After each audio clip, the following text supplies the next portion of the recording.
오늘 받으실 말씀은 여호수아 20장입니다.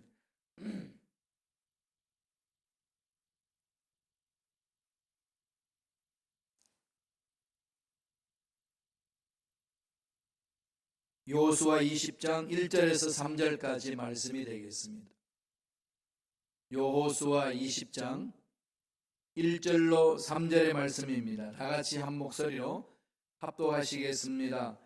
야훼께서 여호수아에게 말씀하여 이르시되 이스라엘 자손에게 말하여 이르기를 내가 모세를 통하여 너에게 말한 돛비성들을 너희를 위하여 정하여 부지 중에 실수로 사람을 죽인 자를 거리로 도망하게 하라. 이는 너희를 위해 피해 보복자를 피할 곳이니라. 아멘. 이 말씀으로 돛비성을 찾으라, 돛비성을 찾으라라는 제목의 말씀을 나누겠습니다. 눈에는 눈, 이는 이로라는 말 많이 들어보셨지요? 이 말 들으면 여러분 어떤 생각이 나시나요? 끔찍하죠? 눈에는 눈으로, 이는 이로. 이게 또 어떻게 와전되었는지 이슬람 경전인 코란에 나오는 급진적인 종교인들의 모습이다, 이렇게 이야기를 하곤 합니다. 당한 만큼 보복한다. 무시무시하잖아요. 그런데 이건 구약 성경에 기록된 말씀이에요. 구약 성경에 가나안 땅 들어가기 전에 모세를 통해 하나님 한 번 더 말씀을 합니다. 이 말씀이 출애굽기 21장에도 있고 신명기 24장에도 있고 레위기 24장에도 있고 신명기 19장에도 있습니다. 그런데 이 법을 주신 목적이 뭘까요? 정의를 구현하기 위해서 주신 법이에요. 이해가 되시나요? 눈에는 눈, 손에는 손, 이는 이. 이게 정의를 구현하기 위해서 주신 말씀이라는 겁니다. 오늘날 관점에서 보면 좀 불합리하지 않나요? 너무 무지막지하고, 네가 나의 다리를 부질러서 내가 네 다리를 부질러 줄게. 네가 내 이빨 하나 뽑아서 나도 하나 뽑아줄게. 이렇게 법을 정해놨어요. 그렇게 하라고. 왜 그랬을까요? 그 당시에는 힘 있는 사람이 힘 없는 사람을 무지막지하게 짓밟을 수 있습니다. 너 이빨 하나 뽑았지? 그럼 난 너 이빨을 10개 뽑을게. 이렇게 할 수도 있었어요. 너 다리 하나 부질러서 양 다리와 양팔을 내가 잘라줄게. 이렇게 할 수 있을 만큼 힘이 있는 자들이 그런 짓을 할 수 있는 시대입니다. 그러니까 어떤 사람이 일을 해가지고 힘들었을 때에, 잘못했을 때에 그 피해를 입은 사람은 보복을 해야 되겠다는 생각으로 더 갑절로 보복을 한다든지, 아니 몇 갑절로 보복을 한다든지, 이런 일들이 고대 사회는 비일비재했습니다. 그래서 하나님이 그걸 막아주시는 거죠. 네가 상한 만큼만 갚으라. 더 이상 하지 마라. 한계를 정해준 거예요. 그게 이제 동형 보복법이다. 똑같은 손해만큼만 요청을 해라. 그게 감정을 섞어서 더 몇 배로 나가서는 안 된다. 이거죠. 나중에 예수님 뭐라고 그러죠? 그것마저도 극복하는 말씀을 주셨죠. 오른뺨을 때리면 한 뺨 맞았으니까 너도 양뺨을 때리지 말고 한쪽 뺨만 때려라. 이렇게 말씀하지 아니하시고 어떻게 하시나요? 한 뺨을 맞았냐? 그럼 다른 뺨도 맞으라. 이 어마어마한 말씀을 하신 거죠. 궁극적으로 뭘 말씀하실까요? 죄가 장성하지 않게끔 해라. 똑같이 반응하지 마라. 다르게 반응하라.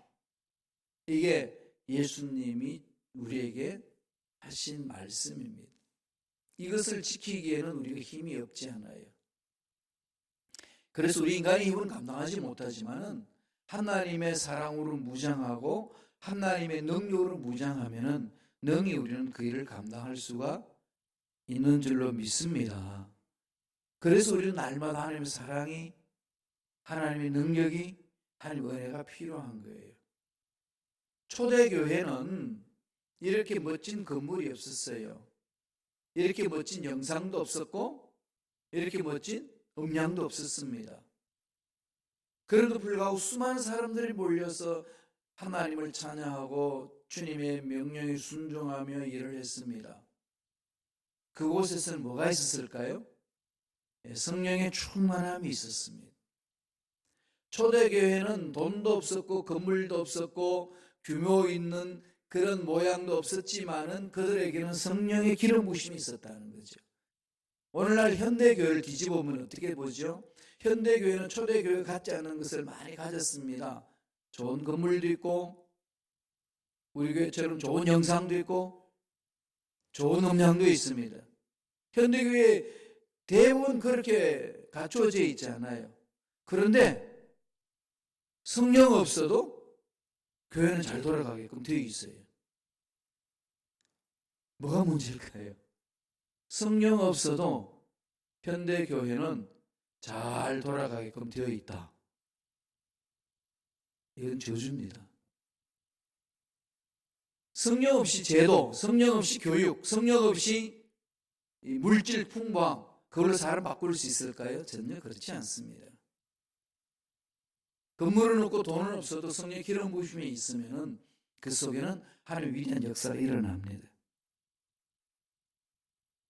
우리는 욕심을 좀 부리면 어떻게 하죠? 이런 좋은 건물, 좋은 영상, 좋은 음향 속에서 우리 뭐가 넘쳐나야 될까요? 성령으로 충만하면 되는 거 아니겠습니까? 저와 여러분이 지금 할 수 있는 것은 말씀에 있어서 성령을 사모하는 거예요. 성령의 기름 부심이 임하도록. 이 동령보호법 그 당시에는 힘 있는 자들이 힘 없는 자를 그냥 짓밟아 버릴 수 있는 상황 속에서 하나님이 선을 그어준 겁니다. 그런 차원에서 오늘 이 말씀 도피성에 대해서도 읽으셔야, 이해하셔야 제대로 도피성 문제를 이해할 수 있습니다. 왜 하나님이 죄 지은 사람들을 도피성으로 피하게 하려 했을까? 의미가 뭘까요? 이것은 오늘 우리에게 두 가지로 메시지를 주시는 거죠. 첫째로 하나님은 인간의 연약함을 보호하시는 하나님이라는 겁니다. 인간의 연약함이 있는 거죠. 어떤 연약함이 있죠? 손해를 입으면요 꼭 몇 배로 갚아주고 싶은 그 연약함이 있습니다. 참지 못하는 거죠. 이상한 소리 한 번만 들어도 그냥 입을 덮어서 잠을 못 이루잖아요. 눈빛 하나만 보내도 왜 그 인간이 그런 눈빛을 날 쳐다봤을까? 이거 생각하다가 잠을 못 자고 꼬박 밤을 새운 분도 계시다고 그래요. 왜 그랬는지 몰라요, 목사님. 그러면서 소화도 안 되고 잠도 안 오고. 그게 인간이 아니겠습니까? 연약하다는 거죠. 그러니까 그런 연약함이 있으니까 네가 나를 무시해서 네가 나에게 이런 말을 해서 네가 이런 눈빛으로 나를 해서 너는 나를 완전히 짓밟은 거야. 너 당해봐. 내가 몇 배로 갚아주마 라고 생각이 내 마음속에 저절로 들지요. 저만 드나요? 여러분 어떠신가요? 이런 마음이 바깥으로 드러내지는 않지만 속은 그냥 부글부글 끓으면서 막 생각이 들 때 있지 않나요? 그게 연약한 인간이기 때문에 그렇습니다. 그 마음을 잘 아시는 하나님이 도피성을 만들어 주신 거죠. 인권 보호입니다. 하나님은 하나님 형상으로 지음받은 사람이 잘못한 일을 해도 일단 보호를 하고 그런 다음에 보복이 들어오지 않고 지은 죄가에 대해서 죄를 회개하게끔 하고 올바로 쓸 수 있도록 만드시는 거죠. 이게 하나님이에요. 그런데 우리는 이 법보다도 뭐가 더 가깝죠? 주먹이 더 가깝습니다. 법을 해결하는 것보다 한 대 두들기 패는 게 속이 시원한 거죠. 그게 인간의 마음이잖아요. 그건 교회에서도 그럴 수 있습니다. 하나님은요, 이 부분들을 정확하게 오늘 말씀하고 있습니다. 연약한 인간의 연약성을 보호하시는 하나님, 그게 도피성이에요. 말씀을 보시오. 여호수아서 20장 2절 3절입니다. 자막을 통해서 다 같이 한 목소리 읽겠습니다. 이스라엘 자손에게 말하여 이르기를 내가 모세를 통하여 너에게 말한 도피성들을 너희를 위해 정하여 부지 중에 실수로 사람을 죽인 자를 거리로 도망하게 하라. 이는 너희를 위해 피의 보복자를 피할 것이니라. 실수가 생긴다는 거죠. 아무리 잘하려고 해도 실수가 생기잖아요. 내가 말을 잘하겠다고 너무 고심한 나머지 엉뚱한 말을 던져버릴 때 있잖아요. 그런 일이 있죠. 이게 연약한 인간이기 때문에 절대로 내가 실수하지 말아야지 해라고 실수를 해요. 이게 말만 그렇게 했습니까? 일하는데 그런 일들이 얼마나 많이 있겠습니까? 목사들은 말을 많이 하는 사람들이에요. 그래서 말을 많이 하기 때문에 사람들과는 말을 많이 하지 말고 덜 해야지 그러면서 말이 많아요. 이게 타고났어요. 그죠? 그런데 또 말을 못하면 또 성도님들이 설교 듣기 얼마나 힘들겠어요.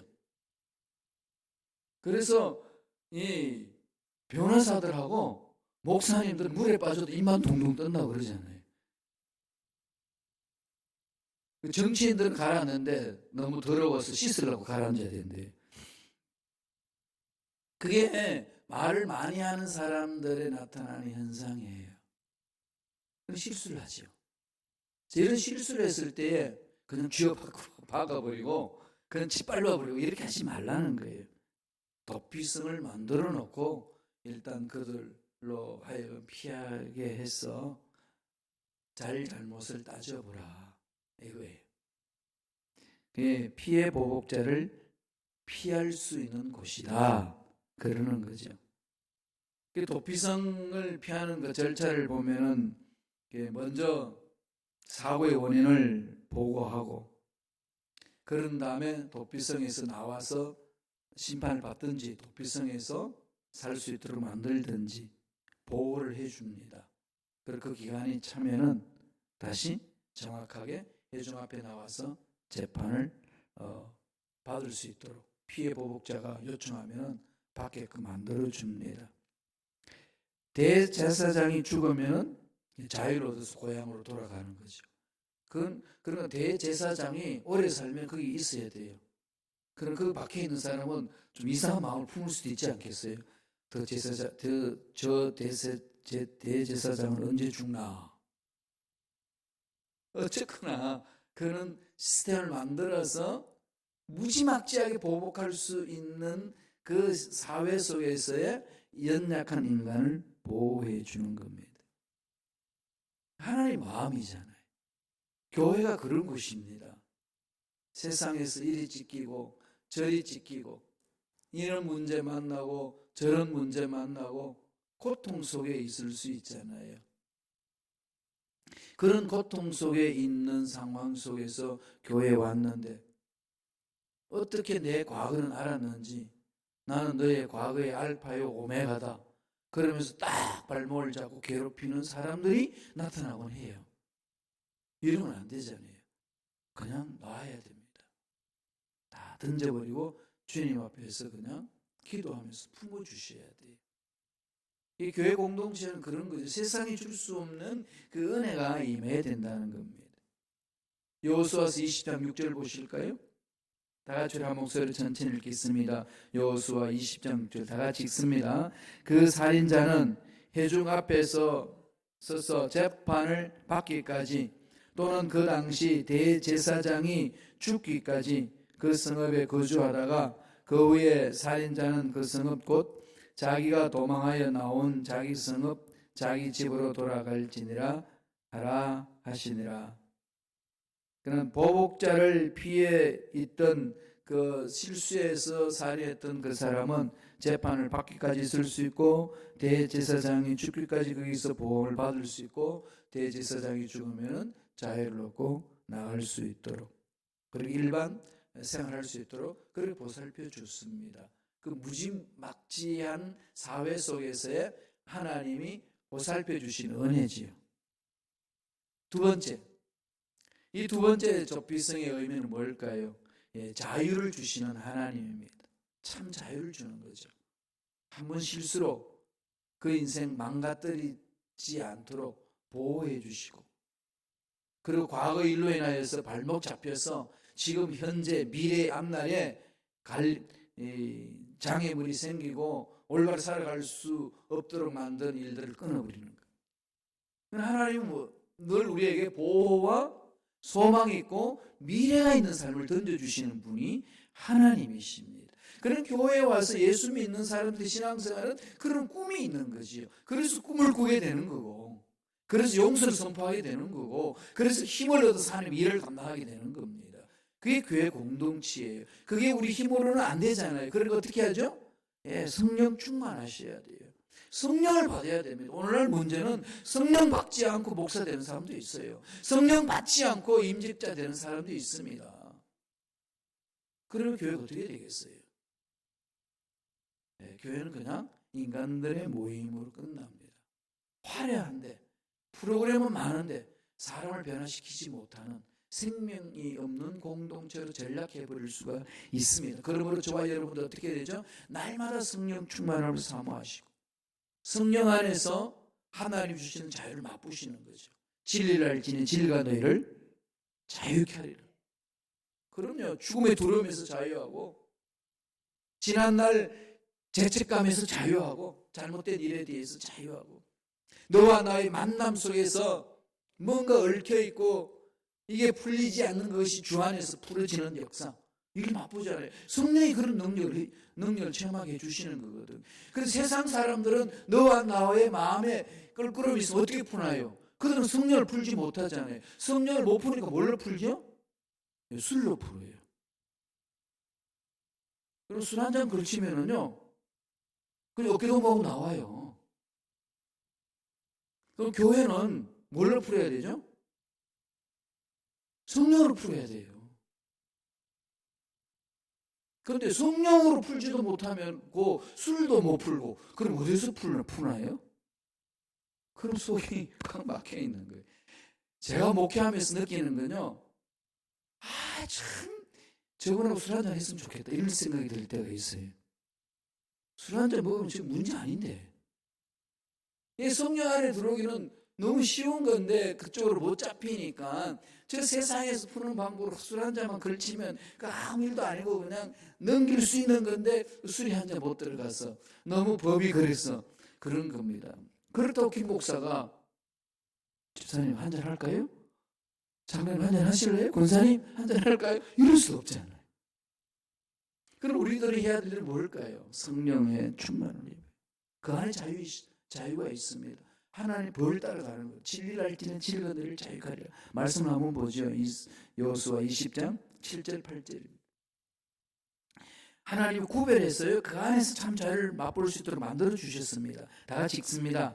이에 그들이 납달리의 산지 갈릴리 게데스와 에브라임의 산지의 세겜과 유다 산지의 기랏 아르바와 곧 헤브론과 여리고 동쪽 요단 저쪽 르벤 지파 중에서 평지 광야의 베셀과 갓 지파 중에서 길르앗 라못과 므낫세 지파 중에서 바산 골란을 구별하였으니, 구별해서 거기 가는 거죠. 도피성을 뭐 하라고요? 그 안에서 자유를 맛보라고, 그 안에서 보호함을 체험하라고, 참 인간다운 삶을 살아갈 수 있도록 보살펴 주는 겁니다. 그런데 이 이름들이요, 여기 지명 이름들이 다 있습니다. 게데스는 거룩하다, 세겜은 요새요 능력이다, 헤브론은 뭘까요? 교제하다, 베셀은 피난처다, 라못은 영화롭다, 영화롭게 한다, 골란은 기뻐하다. 6군데가 있는데요, 게데스는 거룩함을, 세겜은 능력함에서 요새가 되도록, 헤브론은 교제할 수 있도록, 베셀은 보호 피난처가 되게, 라못은 영화롭게 하게, 골란은 기쁨을 가질 수 있게. 잘못된 그 일로 매여가지고 너 인생 망치는 인생 끝나지 말라는 거죠. 하나님 그렇게 자유를 주고 희망을 주고 꿈을 주시는 분이에요. 좋으신 하나님이죠. 그러니까 그 하나님 앞에 다 내려놓습니다. 이런 것이 다 들어있는 게 교회 공동체 아니겠습니까? 그 교회 공동체 안에서 말씀을 붙들고 성령에 사로잡히면은 아까도 말씀드린 것처럼 진리가 너희를 자유하리라는 그 말씀 안에서 성령이 역동적으로 역사하시거든요. 진리는 예수고 예수님 주신 말씀 아니겠습니까? 진정한 자유를 맛보면서 참 행복을 누릴 수 있는 공동체가 바로 교회 공동체입니다. 새벽 예배 나올 때마다 그 은혜가 넘쳐나시고 주중 예배 드릴 때마다 주일 예배 드릴 때마다 그 은혜가 넘쳐나기를 간절히 축원합니다. 사도 바울이 이렇게 고백을 했어요. 고린도 후서 5장 17절 잘하는 말씀이에요. 한번 다 같이 한번 읽어볼까요? 고린도 후서 5장 17절 말씀 시작. 그런즉 누구든지 그리스도 안에 있으면 새로운 피조물이라. 이전 것은 지나갔으니 보라 새 것이 되었다. 예수 안에 있으면요 순간적으로 새로워지는 거예요. 새로운 피조물이라. 우리가 뭐 열심히 갈고 다듬어서 새로워지는 거 아니에요. 여기서 새로운 피조물이라는 말은 가인의 크티시스 헬라어로 쓰는데요, 순간적으로 새로워진 상태, 그걸 말합니다. 뉴빙, 뉴빙이라고 이야기를 하고 있는데 이것은 순간적인, 그때 쓰는 헬라어는 카이노스입니다. 카이노스. 골로새서 3장 10절에 보면은 새로운 피조물이 되었으니 날마다 새로워지라. 하나님의 형상을 따라 지식에까지 새로워지라. 지식에까지 새로워진다는 건 뭘까요? 생각이 새로워지는 거죠. 그럼 나의 삶 자체가 새로워지는 걸 말합니다. 그때 새롭다는 것은 카이노스를 쓰지 않고요, 네옷을 씁니다. 헬라어로. 그래서 하나는 카이노스를 쓰고 하나는 네옷을 씁니다. 이게 특징이 있어요. 카이노스라는 그 단어의 의미는요, 순간적으로 새로워지는, 예수를 믿는 순간에 새로워지는 거고, 예수 믿는 순간에 새로워지는 이 사람들이 자유를 맛보면서 날마다 새로워지는, 그게 네오스예요. 그런데 신학적으로 말하면 순간적으로 예수 믿는 것은 새로워졌다, 하나님 보시기에 의롭다 칭해 주는 거예요. 그래서 칭의, justification 말하고요. 그러면 하나님이 보시기에 의로운 거예요. 예수 때문에 의로운 겁니다. 행동이 의로운 게 아니고, 생각은 엉뚱한 생각하고 말은 엉뚱한 말을 하고 행동은 엉뚱한 행동을 해도 예수를 믿기 때문에 새롭다고 보시는 거예요. 순간적으로. 카이노스. 그렇게 순간적으로 새로워진 존재가 날마다 새로워지는 거죠. 그게 네오스예요. 그걸 가지고 신학적으로는 성화된다, sanctification이다, 날마다 거룩해진다, 날마다 예수를 닮아간다, 그럽니다. 그걸 네오스라고 그래요. 그러니까 이 카이노스 체험, 순간적으로 새로움을 체험한 사람은 그 안에 구원의 확신이 있는 거죠. 지금 죽어도 나는 천국 갈 수 있다. 지금 죽어도 하나님으로부터 칭찬 들을 수 있다. 이유는 예수 믿었기 때문에. 이 구원의 확신부터 가지고 우리 신앙생활이 시작되는 겁니다. 이 은혜가 예수 안에서 넘쳐난다는 거죠. 도피성 안에서 그것을 맛보게 해주는 겁니다. 오늘날 예수 그리스도 믿음으로 예수 그리스도 믿는 사람들이 모인 교회 공동체 속에 그 도피성 같은 그 은혜가 임합니다. 이 은혜를 교회 공동체에서 마음껏 체험하시고 누리시고 알지 못하는 사람들에게 나누어주는, 전해주는 믿음의 일꾼들 되길 간절히 축원합니다. 기도하겠습니다. 하나님 아버지,